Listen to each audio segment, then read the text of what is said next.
오늘 주시는 하나님 말씀은 마가복음 13장 1절에서 13절입니다. 마가복음 13장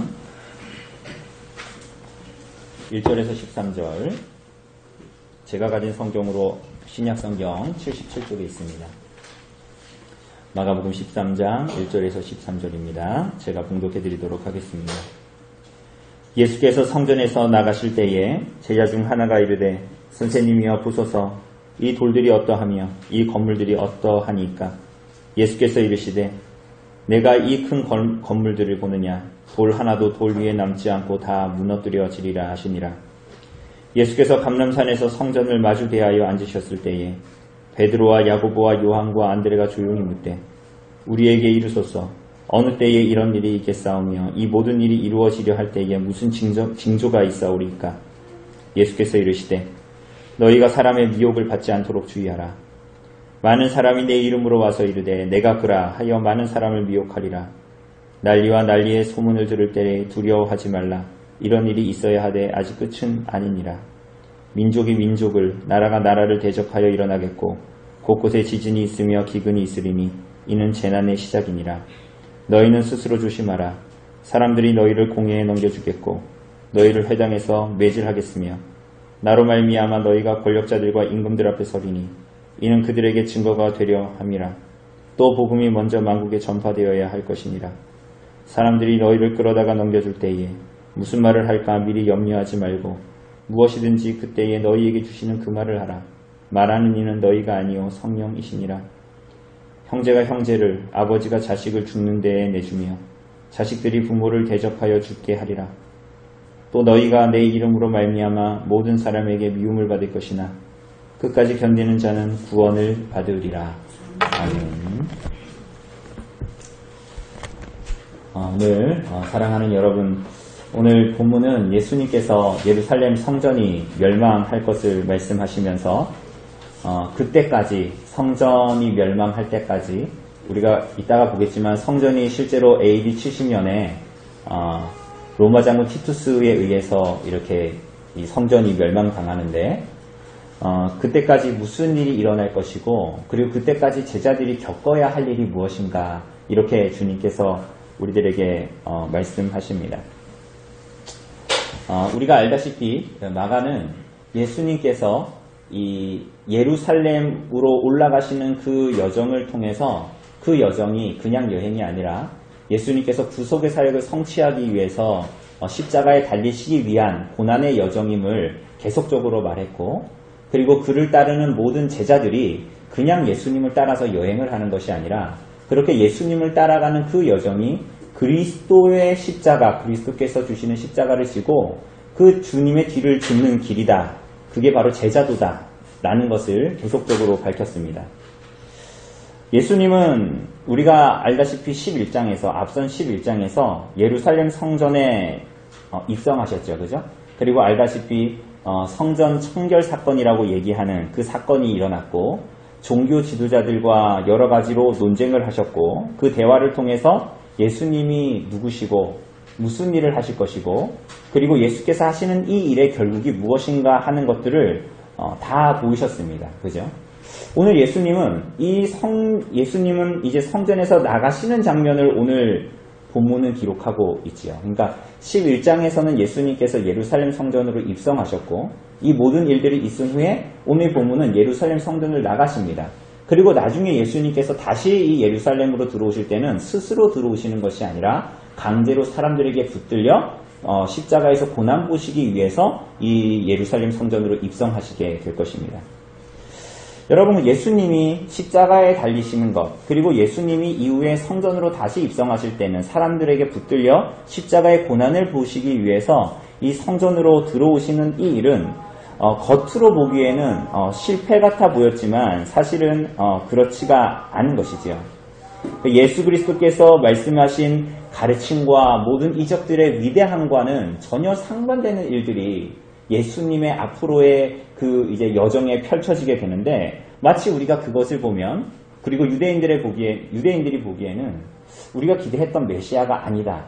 그리고 예수께서 그렇게 지금까지 가르치셨던 권위 있는 가르침과 놀라운 이적을 하신 분이 어떻게 저렇게 성전에 무력하게 끌려가실 수 있는가 하는 눈으로 이 사람들은 보게 되었을 것입니다. 그러나 사랑하는 여러분, 우리가 알다시피 그리스도께서 십자가에 달려서 죽으시는 이 모든 일은 그분의 실패와 그분의 연약함이 아니라 바로 우리들의 실패와 우리들의 죄와 우리들의 죄악됨과 우리들의 연약함을 짊어주시기 위해서 십자가에 달리시고 성전에 들어가신 일이었다라는 것을 우리는 고백합니다. 이것은 우리가 앞서 본 포도원 품꾼의 비유에서도 잘 나옵니다. 그죠? 하나님께서는 하나님의 백성들이 끊임없이 하나님을 향한 열매를 하나님을 향해 맺기를 바랬지만, 그래서 끊임없이 하나님의 뜻을 종들을 통해서, 그 선지자들을 통해서 하나님의 말씀을 계속적으로 계시의 말씀으로 열어주셨음에도 불구하고 끊임없이 하나님의 백성들은 그 말씀에 순종하기를 거부했죠. 그죠? 그래서 이 포도원 주인은 그 마지막에 그 사랑하는 아들을 주면서까지 그 포도원을 새롭게 하기를 원했습니다. 그죠? 그러니까 하나님께서 그 사랑하는 아들이신 예수 그리스도를 주시면서까지 이스라엘 백성들을, 하나님의 백성들을, 그분의 포도원을 새롭게 하기를 원하셨습니다. 그래서 더 이상 외적으로 보이는 화려하고 큰 성전에 매여있게 하지 않으시고 그 아들을 주심으로, 그리고 그 아들의 죽으심과 부활을 통해서 그 아들 안에 하나님께서 거하심으로 그가 바로 참된 성전이 되게 하시지요. 그죠? 그리고 그 아들 안에 거하는 자들이 하나님의 거룩한 처소로 지어가도록, 예수 그리스도, 하나님께서 예수 그리스도 안에 계심으로 그분이 참된 성전이 되시고, 그죠? 그리고 그를 믿는 모든 자들이 아들 안에 거함으로 참된 성전으로 이 땅에서 지어져 가도록 주님께서 그 아들을 주시면서 그 포도원을 정말 새롭게 하시고 그 성전을 참으로 새롭게 하시는 일들을 하나님께서 하시는 것입니다. 그렇기 때문에 참된 성전이신 하나님의 아들이신 예수 그리스도가 십자가에 달려 죽었으나 하나님은 그 소식 자체가 실패가 아니라 비보가 아니라 복음, 정말 좋은 소식, 복된 소식이 되게 하셨고, 그분은 그 아들을, 그 사람들은 그 아들의 육체를 허물었지만 그분의 죽으시고 다시 사심으로 말미암아 진정한 성전의 토대가 세워지게 되는, 역설적인 하나님의 나라가 세워지게 되는 일들, 그게 바로 하나님의 아들 그리스도로 말미암아 하나님께서 하시고자 하는, 그 사랑하는 아들을 주시면서 우리들에게 행하시고자 하는, 이 세상 가운데에 행하시고자 하는 그러한 일이었습니다. 사랑하는 여러분, 그런 의미에서 보자면 오늘 1절에서 예수께서 성전에서 나가실 때에 라는 이 말씀은 의미심장한 말씀이죠. 물론 예수님께서 정말 성전에서 나가셨으나 그렇게 화려하고 웅대한 이 성전은 있으나 거기에는 하나님을 참으로 믿고 회개하고 그분의 뜻을 따르기를 원하는 하나님의 백성들은 없었지요. 그리고 그들에게 남은 것은 뭡니까? 오늘 1절에서 말하는 대로 하나님의 아들의 떠남. 에스겔의 환상, 에스겔서에 나타나는 에스겔의 환상에서 보는 것처럼 하나님의 영광이 떠남이라고 볼 수가 있습니다. 그런데 제자 중 하나가 말하기를 뭐라고 물어봅니까? 선생님, 이 성전의 돌들과 성전의 건물들이 대단하죠? 이렇게 묻습니다. 그죠? 예수님, 이거 정말 대단하죠? 이 성전 정말 멋있지 않습니까? 이렇게 이제 묻는 거예요. 요한복음 2장에 보면 유대인들이 예수님 당시에 이 헤롯 성전을 46년 동안 지어졌다라고 말하죠. 그러니까 너희가 이걸 헐어라, 내가 3일 만에 다시 세우겠다, 이렇게 말씀하시니까 유대인들이 뭐라 그래요? 이거 몇 년 동안 지었다 지금까지? 46년 동안 지었건을 네가 어떻게 3일 만에 일으키냐, 이렇게 말하잖아요. 그러니까 이 헤롯 성전은 예수님 당시만 해도 46년짜리, 그리고 아직도 건축 중인, 그리고 나중에 AD 70년에, 주후 70년에 이 티투스, 디도 장군에 의해서 이 성전이 멸망을 당하는데, 그때까지도 완성된 성전이 아니라 건축되어져 있는, 되어져 가고 있는 성전이었습니다. 그 왜 그랬을까요? 우리 저기 사택 2층 저 리모델링 하는데 2주 걸렸는데 지금 이거는 거의 100년 가까운 성전을 짓는 거거든요. 근데 이게 뭐냐면 건축자들이 게을러서가 아니라 정말로 대단한 성전을 지은 거예요. 여러분 어제 축구 보셨습니까? 새벽에? 보신 분? 네. 그래요. 알겠어요. 네. 봤어도 손을 안 드시는 것 같아요. 여러분 이 성전이 헤롯 성전이 축구장 12개 크기였답니다. 그러니까 이 당시에 예루살렘의 구획의 6분의 1을 차지합니다. 여러분 한 도시의 6분의 1을 차지하는 성전 들어보셨습니까? 그러니까 여러분 그러니까 왜 이렇게 근데 헤롯이 크게 지었을까요? 그러니까 우리는 헤롯이라고 얘기하면 뭐 영화 같은데 패션 오브 크라이스트 이런 데 보면 굉장히 이상한 사람으로 나오잖아요. 그래가지고 되게 무슨 소인배 같이 막 되게 그냥 어쩌다가 얻어 걸려가지고 이렇게 이 유대 지역의 왕이 된 사람처럼 생각하지만 여러분 사실은 그렇지 않습니다. 이 헤롯 왕가는 굉장한 정치력을 가지고 있는 이 왕가였습니다. 그래서 헤롯이 가지고 있는 재산도 굉장히 풍부했고 어쨌거나 이 사람은 그럼에도 불구하고 유대인들 사이에서는 정통성을 의심받았습니다. 그러니까 저 사람이 과연 유대인이냐. 그러니까 당연히 이 헤롯은 성전을 어떻게 짓기를 바랬겠어요? 유대인들의 마음을 얻기 위해서 성전을 건축하고 싶은데 이왕이면 어떻게? 솔로몬 성전보다 훨씬 더 크게, 화려하게, 유려하게 짓기를 바랬죠. 그래서 기록에 의하면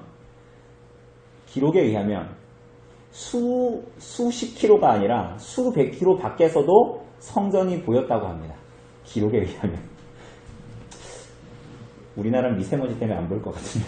어쨌거나 그러니까 굉장히 큰, 심지어는 나중에 티투스 장군에 의해서 70년에 이 성전이 다 이제 털리게 됩니다. 그러니까 막 모든 것들을 다 뺏기게 되는데 심지어 이 당시의 기록에 의하면 국제 금시가가 절반가량으로 떨어졌대요. 왜 그랬을까요? 거기에 굉장히 많은 이 금은 보화들이 있었던 거예요. 그것들이 다 탈취가 되니까 그 당시의 기록에 의하면 국제적인 금 시세가 떨어졌을 정도였다. 이렇게 기록하기도 합니다. 그러니까 엄청나게 컸다라는 거, 거대했다라는 걸 정말로 우리는 알 수가 있습니다. 그리고 무슨 이유에서인지는 모르겠지만 당연히 우리가 뭐 짐작은 할 수 있죠. 그 정도로 건축 중임에도 불구하고 굉장히 거대한 것이라고 하니까 이 제자들은 그곳을 지나면서 예수님 참 대단하죠. 탐복하죠. 그러면서 보소서 1절에 보니까 선생님이요 보소서 이 돌들과 이 건물들이 대단하지 않습니까? 이렇게 말하죠. 그러자 예수님께서 무엇이라고 말씀하십니까? 똑같은 말로 말씀하시죠. 뭐라 그래요? 보느냐? 이렇게 말씀하시죠. 그러니까 제자들은 탐복하는데 예수님은 성전을 보면서 똑같은 말씀을 하시지만 어떻게 하시는 거예요? 탄식하시는 것입니다. 그죠? 탄식하시면서 뭐라고 하세요? 돌 하나도 돌 위에 남지 않고 다 무너뜨려지리라. 여러분 이것은 굉장히 충격적인 말입니다. 나중에 이 유대인들이 예수님을 고발할 때 이 제목을 가지고 고발하기도 합니다. 저 사람이 성전을 무너뜨린다 그랬다. 그것도 말을 이렇게 확대 해석한 거죠? 무너뜨린다고 한 건 아니죠. 예수님이 무너뜨려지리라 이렇게 말한 건데 유대인들은 이 말을 가지고 예수님을 고발하는 어떤 그 도구로 사용합니다. 여러분 어쨌거나 이 말씀 성전이 무너지건 상관없이 성전이 그렇게 된다는 것은 유대인들에게는 굉장히 충격적인 얘기예요. 왜냐하면 유대인들이 가지고 있는 성전의 의미 때문에 그렇습니다. 여러분 성전은 이스라엘 백성들에게 삶의 중심입니다. 성전은 이스라엘 백성들의 삶의 중심입니다. 왜냐하면 여러분 이스라엘의 조상 유대인들의 조상이 누굽니까? 그래 아브라함이죠. 근데 아브라함을 하나님께서 부르셨을 때 창세기를 보면 아브라함이 가는 곳곳마다 뭘 합니까? 제단을 쌓고 하나님을 예배하고 제사를 드립니다. 그러니까 구약의 의미로는 제사를 드리는 건데 이 예배를 하는 것입니다. 가는 곳마다 제단을 쌓고 예배를 드립니다. 그리고 나중에는 이스라엘 백성들에게는 무엇을 짓게 하세요? 성막을 짓게 하십니다. 그죠? 그리고 성막에서 하나님을 예배하고 그러한 삶의 규례를 적은 성경을 주시죠. 그게 뭐예요? 모세오경 가운데에 있는 뭐예요? 무슨 책입니까? 모세오경의 가운데에 있는 책이 뭡니까? 모세 오경의 가운데 이제 창출 내민 신이잖아요. 레위기를 주시죠. 그죠? 그래서 어떻게 하나님을 예배하고 성막을 어떻게 이런 많은 것들을 허락해 주시죠. 그리고 심지어는 이 성막을 가지고 광야에서 40년 동안 지낼 때에 진을 치게 될 때에는 성막이 어디에 위치합니까? 이스라엘 백성들의 한 가운데에 위치하게 됩니다. 후에 하나님께서는 다윗의 왕가를 세우시고 다윗이 성전을 짓지는 못하지만 다윗의 왕가, 다윗의 아들이 누구요? 지혜의 왕인 솔로몬을 통해서 이 성전을 짓게 하십니다. 성전을 짓게 하시고 하나님께서 약속하시죠. 이 하나님의 성전 가운데에 하나님의 임재에 대한 약속을 주시고 그래서 하나님은 그들이 이 성전에서 예수님의 말씀대로 하자면 신령과 진리와 성령으로 하나님을 예배하기를 원하셨던 것입니다. 그게 성전의 의미였습니다. 그래서 이스라엘 백성들은 성전 중심의 삶을 살았던 거예요. 1년에 3차례씩 이스라엘의 20세 이상의 모든 남자들은 1년에 3차례씩 성전으로 올라와서 하나님께 얼굴을 보여야 하는, 배워야 하는, 예배해야 하는 것이었죠. 그런데 우리가 알다시피 무슨 일이 벌어졌습니까? 하나님의 백성들이 하나님을 신령과 진정으로 예배했습니까? 하나님의 말씀에 순종하지 않았고 하나님께서는 그들을 징계하셨지요. 어떤 나라를 들어서 아수르 혹은 그리고 바벨론을 들어서 그러니까 바벨론을 들어서 하나님께서는 그들을 징계하셨고 이스라엘을 멸망시키되 솔로몬 성전도 다 회파되게 하십니다. 그러니까 이스라엘 백성들이 성전을 중심으로 하나님을 섬기고 살았는데 그 성전을 회파되도록 무너뜨리도록 하나님께서 하시죠. 그래서 성전에 대한 에스겔서에 나타나는 환상을 보면 10장에 보면 하나님의 영광이 성전에서 떠납니다. 그죠? 그리고 에스겔서 43장을 보면 여호와의 영광이 동문을 통해서 다시 성전으로 들어오게 되고 회복되는 그죠? 그게 바로 에스겔서의 환상에 나타나게 되죠. 여러분 이것은 예수님께서 오늘 본문에 보면 3절에서 이 예루살렘 성전의 동문으로 나가셔서 감람산에서 성전을 마주하고 계셨다라는 점. 조금 전에 말씀드린 대로 에스겔서의 43장에서 여호와의 영광이 그 성전의 동문을 통해서 들어오는 것. 그와 반대로 오늘 예수님께서는 예루살렘의 동쪽에 있는 감람산으로 나가신다라는 것 자체는 바로 이스라엘 가운데의 성전에 대한 심판이 도래했다라는 것을 잘 보여주는 것입니다. 상징적으로 보여주는 것이죠. 그런데 이 심판, 성전에 대한 심판이라는 것이 어떤 심판입니까? 예수님이 말씀하셨습니다. 돌 하나도 돌 위에 남지 않고 다 무너뜨려지리라 이렇게 말씀하십니다. 그런데 이 말씀도 사실은 학개서 2장에 나와 있는 말씀입니다. 학개서 2장을 보면 2장 15절을 보면 너희는 오늘부터 이전 곧 여호와의 전에 돌이 돌 위에 놓이지 아니하였던 때를 기억하라고 하십니다. 이게 무슨 얘기냐 하면 이스라엘 백성들이 바벨론 포로 생활을 마치고 돌아왔는데 하나님을 찾지 않고 하나님의 성전을 세우지 않았던 거예요. 그러자 어떤 일이 벌어집니까? 하나님께서 그들에게 기근을 내리셨습니다. 그래서 학개가 말하기를 여호와의 전에 돌이 돌 위에 놓이지 아니하였던 때를 기억하라 라는 것입니다. 그래서 그 기근의 때를 가리키면서 그렇게 이야기를 했는데 하나님께서 그 자리에서 돌이킨 백성들에게 허락하시는 축복의 열매가 얼마나 큰가 하는 것들을 이 학개서를 통해서 하나님께서 우리들에게 말씀하십니다. 그렇기 때문에 하나님께서 이 학개서의 배경이 되는 이 기근을 내리신 것은 사실은 이스라엘 백성들에게는 저주가 아니라 오히려 복이 되었던 것입니다. 왜냐하면 하나님께서는 그 과정을 통해서 이스라엘 백성들이 신앙의 회복의 자리로 나아올 수 있게 되었기 때문이에요. 그래서 그들에게는 화려하고 거대한 성전이 없었지만 성전의 기초만 놓인다 하더라도 하나님께서는 그들에게 복을 허락하셨죠. 반대로 오늘 본문으로 돌아오면 화려하고 웅대한 이 헤롯 성전이 세워지고 있음에도 불구하고 하나님이 원하시는 열매가 없는 헛된 경건에서 이스라엘 백성들은 여전히 헤어나오지를 못했다라는 것입니다. 그래서 주님은 그들에게 성전의 멸망을 예고하시는 것입니다. 그죠? 그러니까 예수님께서 근데 이 말씀을 하실 때 에스겔서와 학개서와 사실 나중에도 보면 스가랴서까지도 이 말씀을 인용하시면서 그 성전의 멸망의 원인에 대해서 계속적으로 비추시고 말씀하시는 것입니다. 여러분, 그러나 이 멸망, 이 예루살렘 성전의 심판의 멸망은 멸망이라고 얘기하면 좋지 않잖아요. 그죠? 그러나 이 성전에 대한 성전의 멸망은 이스라엘의 참된 예배를 회복하고 하나님께서 그들에게 주시고자 하는 신령한 복을 참으로 회복하는 그 신령한 복이라는 게 뭐예요?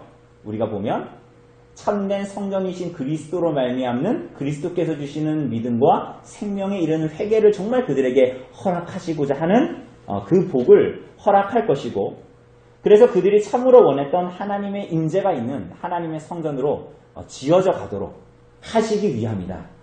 그러니까 우리가 오늘 성전의 멸망을 보면 하나님께서 말 안 들으니까 이렇게 멸망을 시키시는구나. 물론 그렇죠.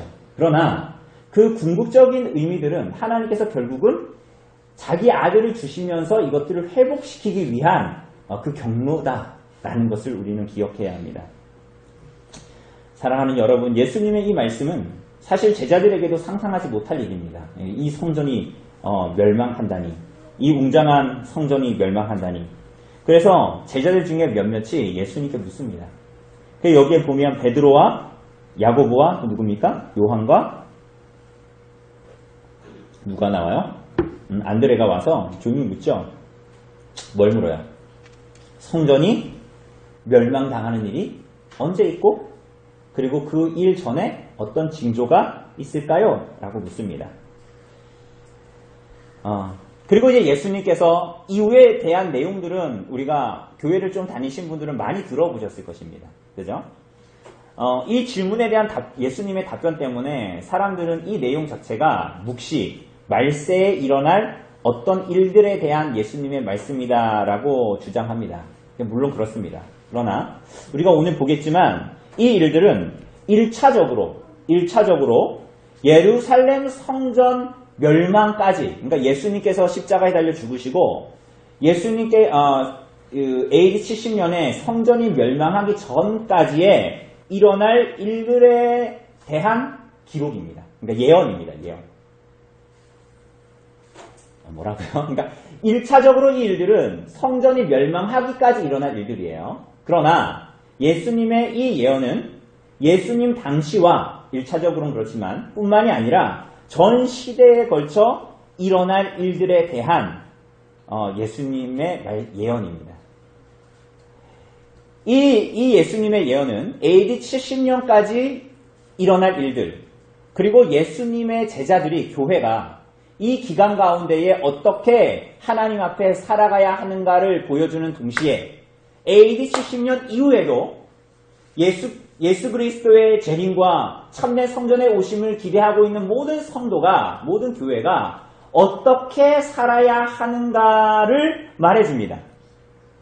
여러분, 그래서 이 내용들은 옛날에 우리가 요즘에도 이단들에서 보는 시한부 종말론자들처럼 어떤 일이 터지고 북한이 뭐 핵을 어떻게 했더라, 저게 종말의 뭔가 기운이다, 징조다 라고 얘기할 수 없는 거예요. 왜냐하면 오늘도 보겠지만 예수님은 이것들을 말씀하시면서 이 일들이 일어나면 이제 끝이다 라고 말씀하시기보다는 이때에 너희가 어떻게 살아야 하는가를 말씀하시는데 방점이 있는 거예요. 오히려 두려워하지 말고 너희가 이 가운데 어떻게 성도로서, 교회로서 그리스도인의 삶을 살아야 하는가를 말씀하십니다. 그죠? 그래서 막 주님 보실 때가 됐구나 이렇게 두려워 떠는 식으로 나타나는 것이 아니라 내가 주님을 따르는 일에 어떻게 대비하며 살아갈 것인가를 우리들에게 가르치십니다. 사랑하는 여러분, 제자들이 첫째로 겪게 될 일이 뭡니까? 5절에 보면 너희가 사람의 미혹을 받지 않도록 주의하라. 사람의 미혹이 있답니다. 여러분, 미혹이 뭡니까? 사람의 미혹이라는 말 잘 안 듣죠? 근데 여러분, 그 이단에 대한 책들을 많이 보면 미혹 뭐 이런 뜻이 굉장히 많습니다. 미혹이 뭐예요? 곁길로 빠지게 하다, 속이다, 이런 뜻이거든요. 그 일은 어떻게 나타납니까? 6절을 보면 많은 사람이 내 이름으로 와서 이르되 내가 그러하여 많은 사람을 뭐하리라? 미혹하리라. 그러니까 많은 사람이 내 이름으로 온답니다. 많은 사람이 내 이름으로 온다. 이게 무슨 얘기입니까? 예수님의 이름에 의지하여 예언하는 자들입니다. 여러분 오늘날의 많은 이단들도 하나님의 이름이나 예수님의 이름을 말하지 않는 이단들이 없습니다. 그죠? 그 신천지도 이만희가 제가 다음 주 오후에 이단 강의를 할 텐데 그 이만희도 자기가 보혜사라고 하지 않습니까? 보혜사라고 얘기하고 그래서 그들이 부르는 찬양 유튜브 같은 데 보면 이만희를 막 이렇게 우리와 비슷한 찬양을 하면서 그 성령이 항상 이만희를 넣습니다. 그러니까 모든 미혹하는 자들은 다 예수님의 이름을 의지합니다. 예수님의 이름을 의지하고 그러면서 그들이 와서 하는 말이 뭡니까? 내가 누구다? 내가 그라. 내가 그라. 이 사람들은 기본적으로 이제 거짓 선지자들입니다. 그리고 이 교보 오리겐의 책을 보면 이 당시에 거짓 선지자들이 전부 다 뭐 이단들이 다 하는 것처럼 1인칭으로 말합니다. 1인칭 화법이에요. 내가 하나님이다. 내가 예수다. 내가 성령이다. 내가 이만희가 하는 것처럼 내가 보혜사다. 라고 말합니다. 여러분 예수님 이후에 실제로 이런 사람들이 있었을까요? 유대에? 실제로 있었죠. 뭐 오늘날에도 한국에만 쳐도 40명이 넘는 자기가 예수라고 하는 사람들이 있는데 예수님 당시에도 있었어요. 40년 중반에 드다라는 사람이 나타납니다. 근데 이 사람은 놀랍게도 이적을 행했습니다. 요단강이 갈라졌습니다. 대단하죠. 여러분 거짓 선지자들도 마치 이 무당들이 칼 타는 것처럼 여러분 거짓 선지자들도 이적을 행합니다. 그죠? 여러분 우리가 서신서에도 거짓 선지자들이 많은 이적을 행할 거라고 얘기하죠. 왜냐하면 그들은 사단에게 속해 있기 때문에 그 일들을 사단의 힘을 빌어서 정말 하는 거죠. 여러분 그런데 여러분 이 드다라는 사람이 나타나서 요단강을 가르고 많은 이적들을 행했습니다. 뿐만이 아니라 그 이후엔 많은 메시아라고 자칭하는 사람들이 나타나서 많은 일들을 행했지요. 그렇게 사람들을 미혹했습니다. 그런데 여러분 이 사람들의 특징은 그냥 내가 메시아다 이것을 주장하는 것으로 끝나지 않습니다.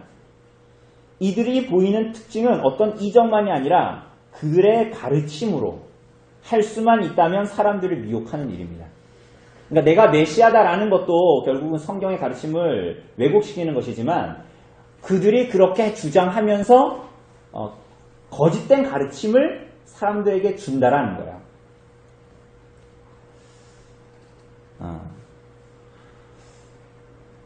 사실은 이 마가복음 6장에서도 그렇고 14장에서도 예수님은 내가 그라 라고 하시면서 자신이 하나님이심을 나타내시지 않습니까? 메시아이심을. 그런데 이 거짓 선지자들이 와가지고 오히려 뭐라 그래요? 내가 그라 라고 하는 것을 보면 그들이 가르치는 가르침이나 그리고 그들이 행하는 모든 삶의 행태들이 사실은 예수 그리스도의 가르침과 그 제자들이 예수님이 하나님의 뜻을 조차 행하는 것과 전혀 다르고 제자들이 예수님을 조차 행하는 것과 전혀 다른 모습일 거다라는 것을 우리는 알 수가 있어요. 이적만이 아니라 그들의 가르침도 전혀 상반되다라는 거예요. 예를 들자면 낮아지는 것이 아니라 어떻게 해요? 높아지려고 하고. 그러니까 이단들의 속성은 겉으로는 그렇지 않은 것 같아 보이지만 그들의 속은 전혀 성경의 내용과 예수님의 가르침과 정반대라는 거예요. 낮아지는 것이 아니라 높아지려고 하고 자기를 부인하고 섬기려는 것이 아니라 섬김을 받으려고 하고 그리스도를 따라 고난받기보다는 고난이 없는 영광의 길이 교회의 길임을 가르치기 시작합니다. 여러분 이만희를 따르는 교육장이라는 사람들, 집화장이라는 사람들이 이만희가 보혜사라고 생각할까요? 여러분 생각은 어떠십니까? 그 사람들은 이만희가 보혜사가 아니라는 걸 다 알고 있습니다. 그들은 그러나 그렇지 않은 것이 그렇게 하지 않는 거예요. 왜요? 그들은 겉으로는 내가 모든 것을 다 버리고 저 보혜사 성령님이신 이만희를 따른다라고 하지만 그들의 속내는 다 자기 주머니에 들어오는 유익과 이익을 구하는 사람들입니다. 겉으로는 낮아지려고 하는 것 같지만 높아지려고 하는 자들.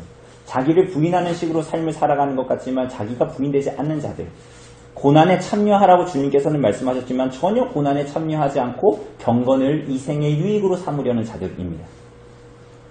여러분, 근데 이러한 일을 하는 사람들은 무식자들이 아니에요. 여러분, 교회의 역사를 통해서도 보면 교회를 어지럽히고 성경의 진리를 거부했던 사람들은 무식자들이 아닙니다.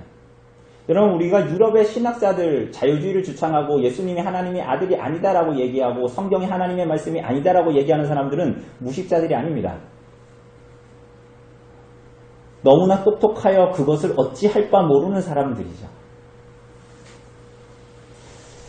똑똑하고 많이 배웠지만 그들은 신학의 탈을 쓰고 오히려 이러한 일을 합니다. 참 어리석은 일이죠.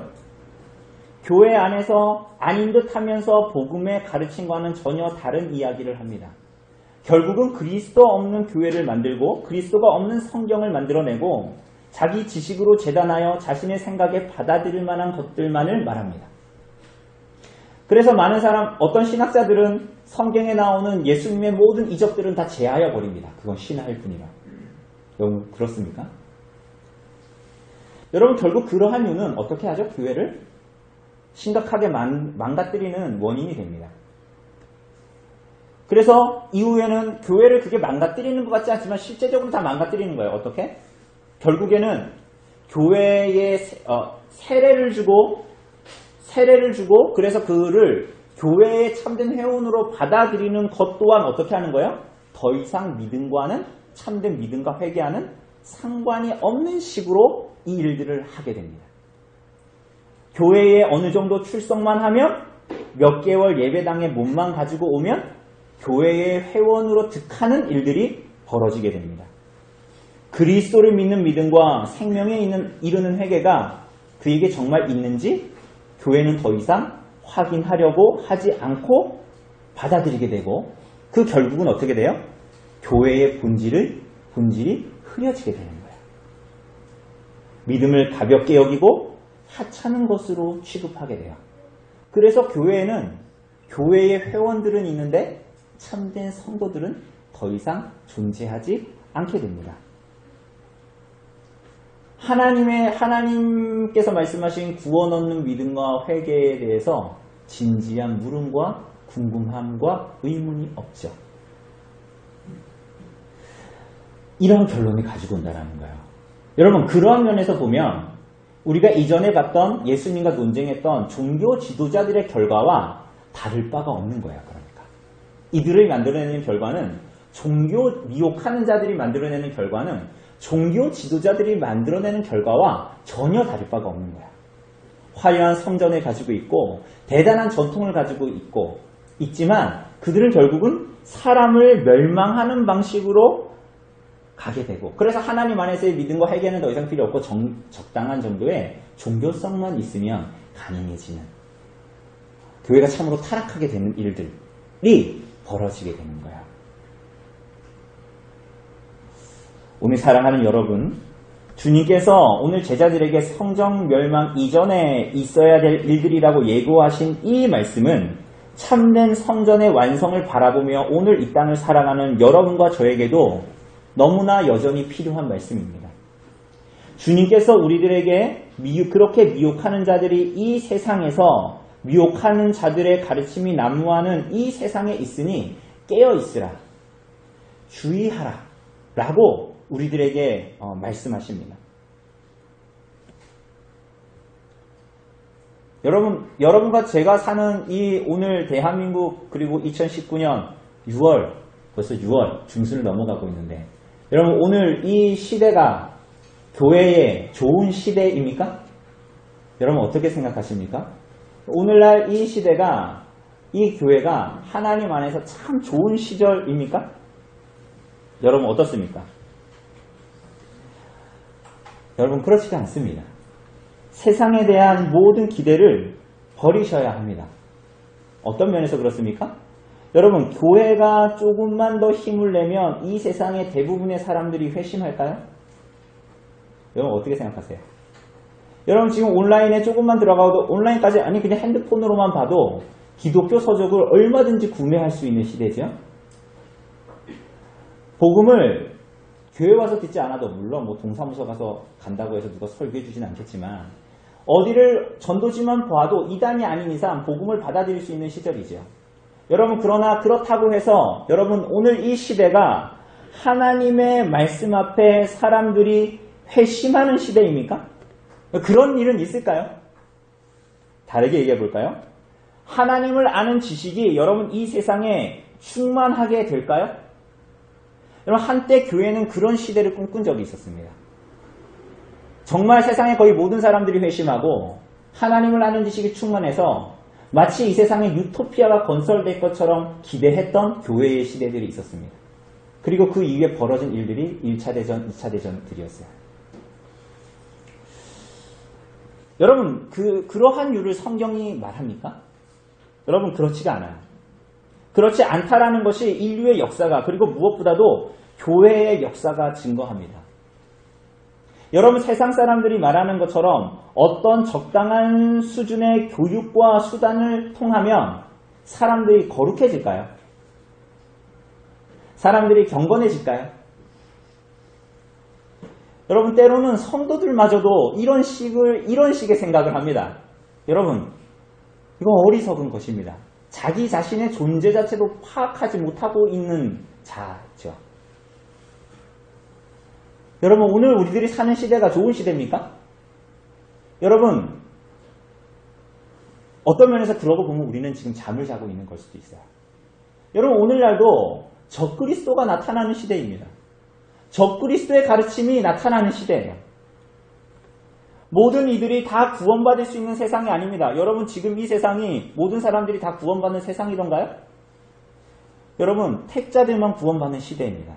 여전히 성경의 진리는 오늘도 유효한 거예요. 이것이 성경이 말하는 진리이고 오늘 여러분과 제가 적당히 살고자 하는 이 세상의 무섭고 무거운 현실입니다. 여러분 이 땅에서 살아가는 것이 평화롭습니까? 여러분 평화롭습니까? 여러분 평화의 왕이신 예수님이 이 땅에 다시 오시기 전까지 이 땅에는 평화가 없습니다. 우리가 평화를 누리고 있다면 둘 중에 하나예요. 여러분과 제가 잘못된 삶을 하나님 앞에 평화를 구가하고 있거나 아니면 우리가 성경이 말하는 평화를 별로 사모하지 않거나. 여러분 착하고 선하고 거룩한 세상에서 여러분들이 살고 있습니까? 여러분 그렇게 살고 있습니까? 그런 세상이 있으면 저한테 알려주십시오. 저도 가고 싶으니까. 여러분 사단이 결박되기 전에는 그런 거룩은 세상에 없습니다. 오늘도 세상은 뭐라고 말합니까? 괜찮다고 말합니다. 그래서 때로는 그러한 세상의 가치와 가르침에 미혹된 자들, 속은 자들도 때로는 성도들도 그렇게 살아도 괜찮다고 합니다. 여러분 정말 괜찮습니까? 여러분은 성경이 말하는 이 전쟁과 싸움 가운데에 여러분 우리가 정말 서 있는 것이 맞습니까? 여러분은 어떤 가르침을 따라 이 땅을 살아가고 있습니까? 그리스도를 빙자한 가르침입니까? 성경의 가르침, 그리스도의 가르침을 따라 인생의 여정을 살아가고 계십니까? 사랑하는 여러분, 두 번째로 나타날 일이 뭐죠? 7절과 8절입니다. 보면 전쟁의 소문들이 무성합니다. 사실은 8절은 7절을 확대한 것인데요. 이 일들은 실제로 성전 멸망 이전에 다 일어난 일들입니다. 36년, AD 36년에는 로마와 파르티아가 전쟁을 했습니다. 이렇게 얘기하니까 무슨 전쟁이 무슨 한쪽 골목에서 싸우는 뭐 이렇게 골목 싸움 이런 거 아닙니다. 전쟁 나면 사람들이 막 죽어나가고 과부들이 생기고 아이들이 생기고 그럼 여자와 아이들은 보호받지 못하는 것이 전쟁의 실상이죠. 여러분 37년에는 헤롯과 나바티아 왕국이 전쟁을 하게 됩니다. 그리고 그 이후에 전쟁뿐만이 아니죠. 61년에는 하룻밤에 12개의 도시가 사라지는 지진이 일어나기도 하고요. 63년에는 폼페이와 이탈리아에 큰 지진이 일어납니다. 그래서 많은 사람들이 죽게 됩니다. 클라디우스 황제 때에는 반복되는 기근이 나타났고 사도행전 11장에 의하면 46년에 유대에 큰 기근이 일어났습니다. 우리가 이 기근을 읽을 때도 그냥 그런 일이 있을 수 있지라고 생각하지만 여러분 우리는 뭐 기근 일어나려 그러면은 저기 이마트에 가가지고 라면이나 이런 거 사재기하면 되고 뭐 정 먹을 것은 편의점 가도 되고 이렇게 생각하지만 여러분 이 시대의 기근은 그런 류의 기근이 아니죠. 여러분 이러한 일들이 성전 멸망 이전에 계속적으로 반복되고 나타났습니다. 그런데 7절 하반절을 보면은 예수님께서 뭐라고 말씀하시죠? 두려워하지 말라. 이런 일이 있어야 하되 아직 뭐라고요? 끝은 아니다. 이 일이 있어야 하되라는 말이 무슨 말입니까? 여러분 기근과 전쟁과 전쟁의 소문과 이런 일들이 있는데 이 일들이 하나님의 손에 벗어난 하나님의 실수라는 말입니까? 그것이 아니라는 말입니다. 이 모든 일들이 하나님의 섭리와 손 안에서 벗어나는 일은 하나도 없다라는 거예요. 모든 재앙과 재난 앞에 하나님의 손에서 벗어나는 일은 어떤 것도 일어나지 않으니 두려워하지 말라라는 거예요. 그런데 그리고 그것이 끝이 아니라 오히려 8절에 보면 뭐라 그래요? 이 일들이 뭐의 시작이라고요? 재난의 시작이에요. 근데 여러분 재난의 시작이라고 얘기하고 있는데요. 이 다르게 번역하자면 해산하는 진통의 시작입니다. 뭐라고요? 그냥 재난의 시작이 아니라 쉽게 얘기하면 산고의 시작이다. 이렇게 말씀하십니다. 무슨 시작이라고요? 산고, 해산의 고통의 시작이다. 이렇게 말합니다. 여러분 이상하죠? 왜냐하면 예수님께서 이게 고통이면 이제 이게 고통 시작이다. 응? 이제부터 재난 시작이다. 뭐 그냥 이렇게 말씀하시면 끝날 것을 예수님께서 특이한 말을 하시는 거예요. 이 모든 재난과 재앙이 무섭고 두려워 보이는 이 일들이 하나님의 손에 있을 뿐만이 아니라 하나님의 섭리에 있기 때문에 그 이유와 결과도 우리들의 생각과는 전혀 다르다.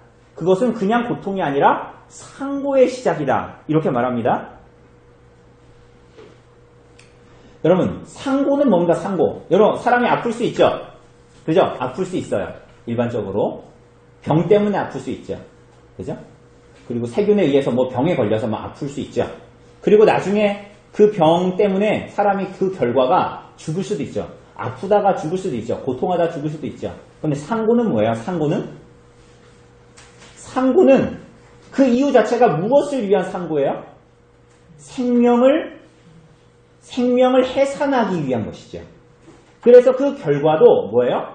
그냥 허무하게 죽음으로 끝나지 않습니다. 무엇으로 끝나요? 새로운 생명이 탄생함으로 결과가 맺어집니다. 무슨 말입니까? 여러분 이 재앙과 재난들은 두려워할 것이 아닌데 왜냐하면 이 모든 일들이 무엇보다 하나님의 손에 있어 이 모든 과정을 통해서도 복음으로 말미암는 생명을 잉태하게 될 것이기 때문이다. 이렇게 말씀하십니다.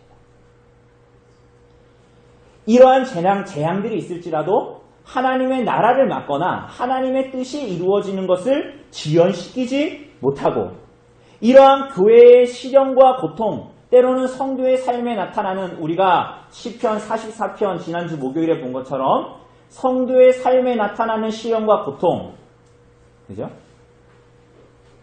그러한 고통들이 있을지라도 그것이 그리스도의 몸에 교회의 파멸을 가져오는 것이 아니라 오히려 그리스도의 몸의 가치가 무엇인지가 드러나고 복음이 무엇인지를 확인하게 되는 일들.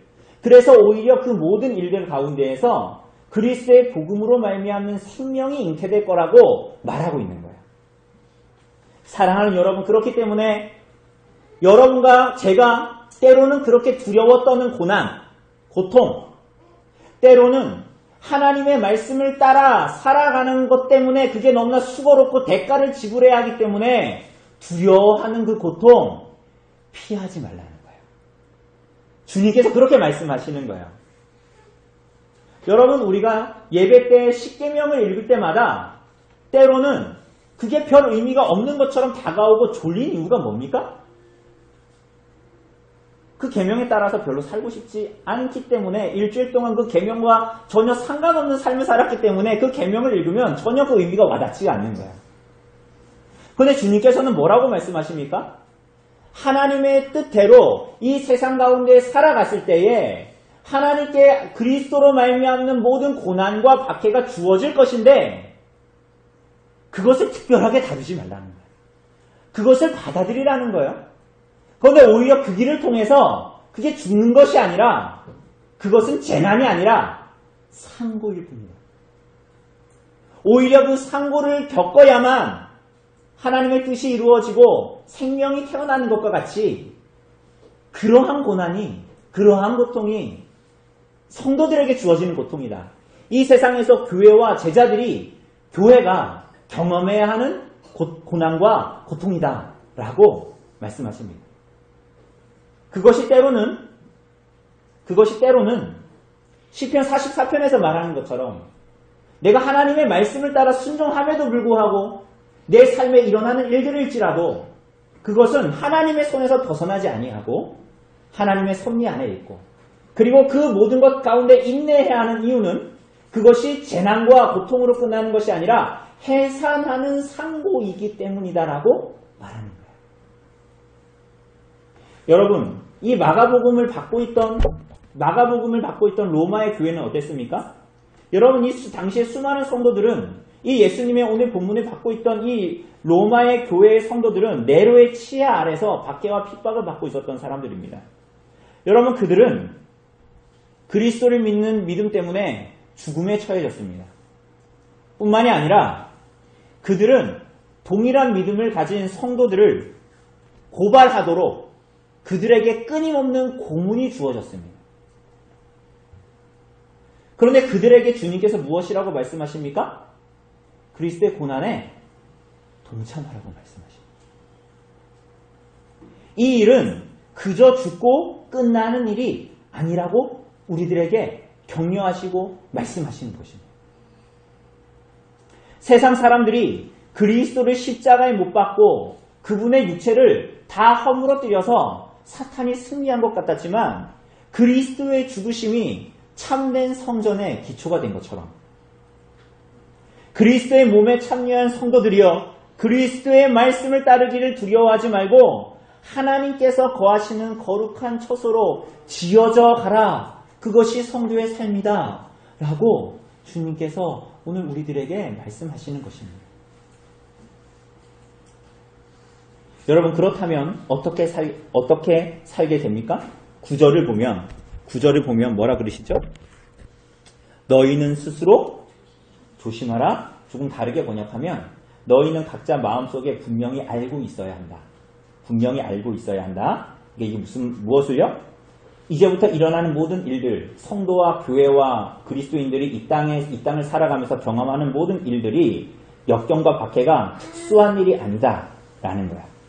그리고 이렇게 말씀하시는 이유는 박해를 피하라는 것이 아니라 그리스도의 남은 고난을 교회의 몸에 채우라고 박해를 신실하게 인내하도록 준비하라고 마음에 새기라는 거야. 이 주님의 말씀을. 그러니까 왜냐하면 주님의 손에서 벗어난 일이 아님을 알아야 되니까. 어떤 박해죠? 여러분 9절에서부터 12절까지 반복되는 단어가 있습니다. 그게 뭐죠? 네, 넘겨지겠고, 넘겨줄 때에 12절에 보면 내주면 이런 얘기들을 계속 반복하시죠? 무슨 얘기입니까? 여러분 이와 비슷한 얘기 어디서 들으셨어요? 예수님의 순환 예고 8장과 9장과 10장에서 예수님께서 그들에게 넘겨지신다. 그죠? 그러니까 그를 믿는 모든 자들도 어떻게 될 거라는 거예요. 예수님께서 오늘 9절부터 말씀하시기를 너희도 그들에게 어떻게 된다? 넘겨질 것이다. 그러니 이것을 이상한 일 보듯 보지 마라. 그리스도를 따름으로 말미암는 박해와 고난 그 가운데 인내하는 것을 이상하게 여기지 마라. 어디에 넘겨준다고 말입니까? 9절에 보면 공회에 넘겨주고 재판에 넘겨주고 회당에서 매질을 합니다. 심지어는 세상의 권력자들과 임금들 앞에 세우게 됩니다. 왜 그렇게 한다고 그러죠? 9절의 중간에 보면 무엇 때문에? 죄를 지어서요? 윤리 도덕적인 범죄를 지어서요? 아니요. 뭐 때문에? 나로 말미암아 예수 그리스도를 믿고 따르고 예수 그리스도에 대한 복음을 선포하기 때문에 세상이 성도와 교회를 핍박하고 박해한다고 말씀하시죠? 왜 너는 너가 가지고 있는 진리만이 참된 진리라고 얘기하니? 왜 너는 너만 옳다고 얘기하니? 라고 세상이 비웃고 때로는 조롱하고 조소하고 비방하고 때로는 비열하게 때로는 불치철한 말들로 우리들을 괴롭게 합니다. 오늘날 교회는 언행이 일치가 되지 않아서 세상의 지탄을 받지만 여러분 오해하지 마십시오. 언행이 일치된다 해도 그리스도의 복음은 핍박받게 되어 있습니다. 그러니까 여러분들 오해하면 안 돼요. 세상과 교회는 하나가 아닙니다. 세상 사람들과 우리는 하나가 아니에요. 갈라디아서 4장 29절을 보면 그때 육체를 따라난 자가 성령을 따라난 자를 박해한 것 같이 이제도 그러하도다. 이렇게 말합니다. 여러분 때로는 세상이 성도와 교회의 편인 듯 보일 때도 있어요. 때로는 믿지 않는 자가 성도와 그리스도의 교회를 옹호하는 듯 보일 때도 있습니다. 여러분 그러나 사랑하는 여러분 세상이 복음을 옹호하는 것 같지만 여러분 그리스도의 교회와 세상은 전혀 다르다라는 것을 기억해야 됩니다.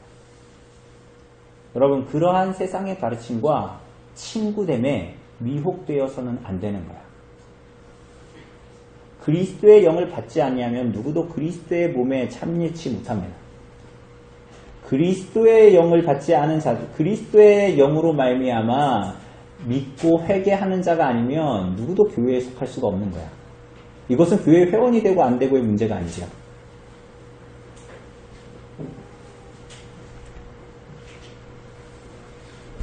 여러분 이러한 박해들이 주어진다라는 거야. 그런데 이러한 박해들이 그리스도의 자녀들을 이길 수가 없습니다. 9절 하반절을 보면 오히려 어떻게 됩니까? 나로 말미암아 너희가 권력자들과 임금들 앞에 서리니 이는 그들에게 뭐가 되려 함이라? 증거가 되려 함이라. 증인으로 서는 순간 우리는 뭐가 되는 거야? 그리스도의 증인이 되는 거야. 해산하는 수고로 나타나게 되는 것입니다. 어떻게 증언으로 서게 됩니까? 11절이 말하는 대로 무슨 말을 할까? 미리 염려치 말고 무엇이든 그때에 너희에게 주시는 그 말을 하라고 하십니다. 세상의 억압과 박해 가운데에서 제자들이 증인으로서 서게 되는 것은 사실은 우리에게만 맡겨져 있는 일 같지만 그것이 아니라 성령님의 사역이고 우리는 그분으로 그리스도로 말미암아 그 일에 성령님의 일에 참여하게 될 뿐이다라고 말하는 것입니다. 그런데 여러분 이러한 박해는 그냥 외부적인 것으로 그렇게 끝나지가 않아요. 12절을 보면 무슨 일이 벌어집니까?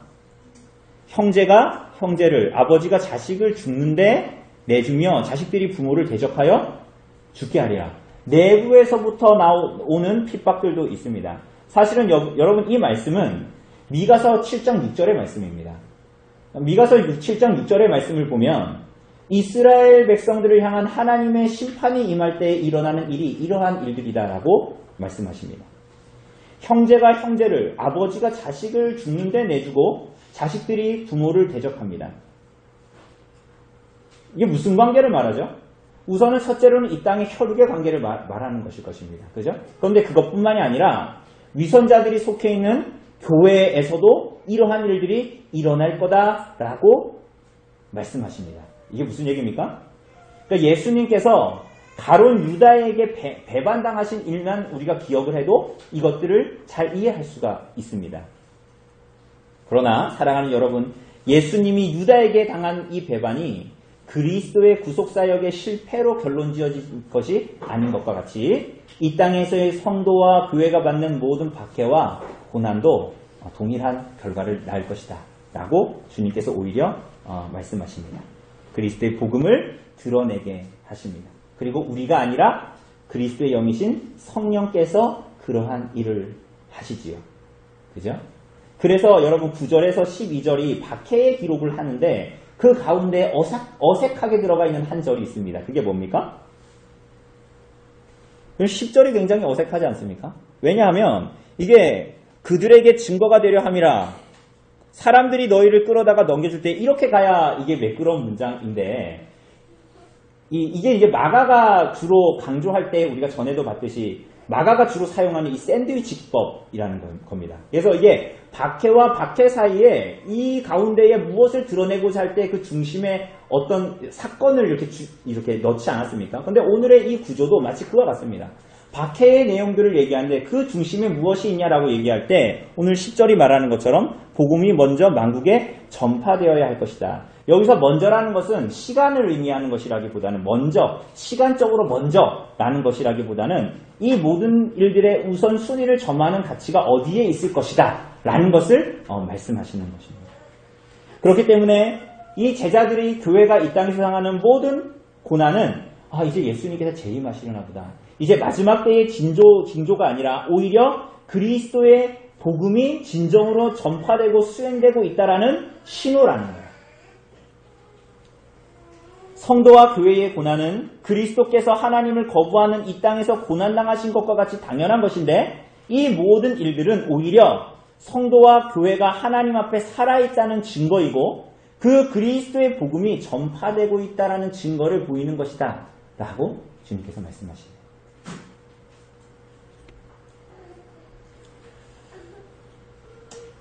오늘 사랑하는 여러분, 복음으로 인한 박해를 당연한 것으로, 복음으로 인한 고난을 당연한 것으로 그리스도의 복음을 따르는 삶에서의 대가지불과 수고를 당연한 것이라고 여기시는 주님의 이 말씀 앞에 여러분과 저는 어떻게 반응하며 살 수 있습니까? 어떻게 제자로 살 수 있을까요? 어떻게 제자로 살 겁니까, 그러면? 13절 말씀 우리 한번 같이 읽어봅시다. 마지막 13절 말씀 시작. 또 너희가 내 이름으로 말미암아 모든 사람에게 미움을 받을 것이나 견디는 자는 끝까지 견디는 자는 구원을 얻으리라 이렇게 말씀하십니다. 여러분 여기서 구원을 얻는다라는 것은 죽음을 피할 수 있다. 그 당시에 죽음을 피할 수 있다. 혹은 이 당시에 고난받고 있던 네르치아 아래에서 고난받고 있던 마가의 이 수신자들, 로마 교회의 성도들이 죽음을 면할 수 있다라는 말이 아닙니다. 오히려 육적인 생명을 잃기까지 순종하는 자에게 영원한 생명이 있다. 이렇게 말씀하시는 것입니다. 그러므로 견디라고 말씀하십니다. 그런데 여기서 견디라는 것은 우리가 수동적으로 내가 너무나 힘들지만 어떤 압박을 참는다. 이런 것이라기보다는 압박에 굴하지 않기 위해서 복음의 본질을 붙들라. 그 요청입니다. 오히려 붙들라는 요청입니다. 이 견디라는 것은 압박을 그냥 이렇게 수동적으로 막 견뎌야지 이런 것이 아니라 오히려 적극적으로 붙들라는 거예요. 그리스도의 복음을 붙들라라는 것입니다. 그러므로 끝까지 견디는 자는 구원을 받으리라 라고 말씀하시는 것입니다. 그리스도의 복음을 전하지만 무엇보다도 먼저 그리스도의 복음을 붙들라 라고 말씀하십니다. 그리고 그리스도인에게 이 삶에 나타나는 이 모든 고난, 복음으로 말미암는 고난은 무의미한 것이 아니라 그저 손상과 손해가 아니라 그리스도의 복된 나라의 실현을 위한 상고다라고 주님께서 말씀하십니다. 오늘 사랑하는 여러분은 이 땅에서 어떤 인생을 살고 있습니까? 우리 구주 예수 그리스도께서 오라고 하시는 그 길로 쫓아가고 있습니까? 그리스도의 복음으로 이 땅을 살고 그리스도의 복음으로 이 땅을 산다는 게 뭡니까? 그리스도의 복음으로 말미암는 그 계명에 의해서 그 원리에 따라서 이 땅을 살아가고 있냐라고 묻는 거예요. 그리고 그것 때문에 세상에 넘겨지고 있습니까? 여러분 그것 때문에 세상에 넘겨지는 것을 두려워하지 않고 있습니까? 세상의 가치와 원리를 따르지 않기 때문에 세상에 넘겨지고 있습니까? 아니면 그 결과가 두려워서 세상과 친구하고 지내고 있습니까? 여러분 제자들과 초대교회에도 주후 70년 그리고 그 이전과 이후에 이러한 위기 오늘 예수님께서 말씀하신 성전 멸망 이전에 일어날 모든 일들은 여전히 일어나고 있지요. 이 위기는 오늘 우리들의 시대에도 있습니다. 실제로 오늘도 미국뿐만이 아니라 오늘도 많은 성도와 교회들이 세계 곳곳에서 박해를 받고 있죠. 그리스도의 이름 때문에 죽임을 당하고 있죠. 우리가 심심치 않게 TV에서도 목도하게 됩니다. 여러분, 그러나 그것은 무의미한 일들이 아닙니다. 여러분, 다시 한번 말씀드리지만 그 죽음이 무의미한 죽음이 아닙니다. 여러분, 만왕의 왕이신 그리스도께서 그분의 일을 그들을 통로 삼아 이루실 산고입니다. 여러분, 만왕의 왕이신 그리스도께서 이 땅의 모든 것들이 벌거벗은 것 같이 드러나는 그날에 여러분, 그들을 그리스도로 말미암아 죽임당한 그들을 그리스도로 말미암아 고통당한 그들을 누구보다 높게 세우시고 그들의 모든 것을 갚아주실 것입니다. 여러분, 그들은 누구보다 그리스도를 가까이 배울 것입니다.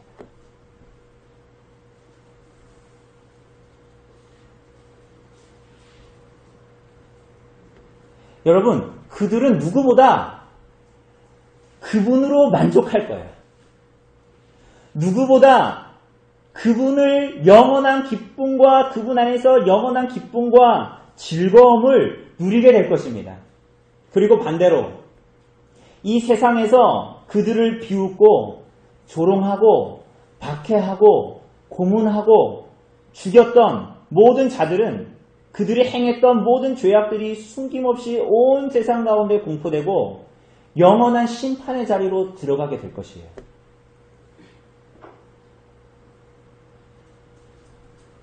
여러분, 이것이 우리들이 살아가고 있는 세상과 이 세상이 직면해야 할 여러분과 제가 직면하게 될 현실입니다. 여러분, 오늘 또한 박해를 받지 않는, 이러한 면에 박해를 받지 않는 그리스도인들도 있습니다. 여러분과 저와 같은 사람들도 있습니다. 물론 휴전선만 넘으면 그렇게 박해를 받는 성도들도 있죠. 그러나 우리는 이러한 박해가 아닌 유혹을 더 많이 경험합니다. 그래서 이 땅의 교회에 있으면서도 오히려 박해받지 않음으로 말미암아 우리는 어떻게 돼요? 침체되고 냉소적으로 변하게 돼요. 어떻게 해요? 세상 사는 게 다 그렇지. 교회 다니는 게 다 그렇지 뭐. 하나님 나라를 그저 종교적인 이상에 불과하다고 생각하게 됩니다. 여러분, 그렇다면 만약 정말 그것뿐이라면 여러분과 제가 이 편안한 세상이 아니라 이 편한 대한민국에서 살아가는 것이 영원한 저주스러운 결과를 맞이하게 되는 거예요.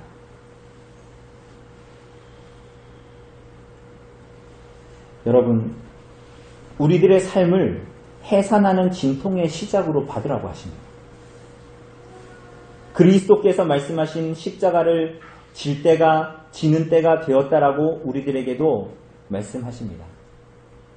여러분, 성도의 삶이 뭡니까? 여러분, 믿음의 삶이 뭐예요? 어떻게든 남들보다 더 우위에 서고 어떻게든 남들보다 더 좋은 차를 빌리고 더 넓은 집을 갖고 더 많은 것을 먹고 마시고, 여러분, 그것이 성도의 삶입니까? 하나님께서 그렇게 하라고 이 땅의 교회와 우리 성도들의 목적을 거기에 담아 두셨습니까? 믿음으로 인한, 복음으로 인한 수고와 대가를 미꾸라지처럼 피하면서 눈치 보면서 적당하게 살라고 우리들을 부르신 것이 아닙니다. 오늘 우리 교회 학교 아이들이 오늘 찬양하던데 사람의 제일 되는 목적은 하나님을 영화롭게 하며 그분을 영원토록 즐거워하는 것이다 라고 말하면서 세상이 추구하는 것 추구하면서 살라고 우리들을 부르신 것이 아니라는 말입니다. 오히려 하나님을 영화롭게 하고 그분을 영원히 즐거워하는 것이 우리들의 영원한 본분이기 때문에, 천국 가서의 본분이 아니라 오늘 본분이기 때문에 그 해산하는 수고를 하라고 우리들을 부르신 것입니다.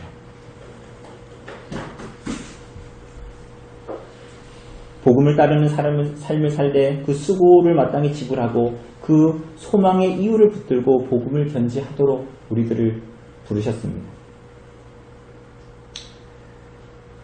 사랑하는 여러분, 이 일들을 감당하시기를 바랍니다. 붙드시기를 바랍니다. 기회가 날 때마다 기회를 만들어서라도 그 수고를 감당하시기를 바랍니다.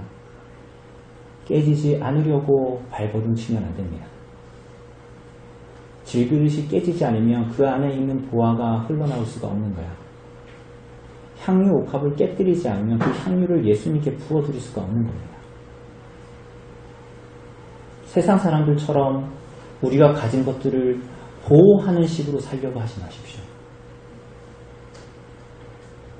시험받아 넘어진 자들이 교회를 혼란스럽게 하는 오늘 우리가 사는 이 시대, 거짓 선지자들이 이런저런 것들을 내세워서 성경의 진리를 어지럽히고 혼란케 하는 이 시대, 연약한 자들을 영생에서 그래서 떨어뜨리려고 하는 이 시대, 불법이 성행하고 사랑이 식어져서 서로를 미워하고 욕망하고 자기를 추구하는 것이 너무나 당연해진 이 시대에 여러분은 어떻게 살아가시겠습니까?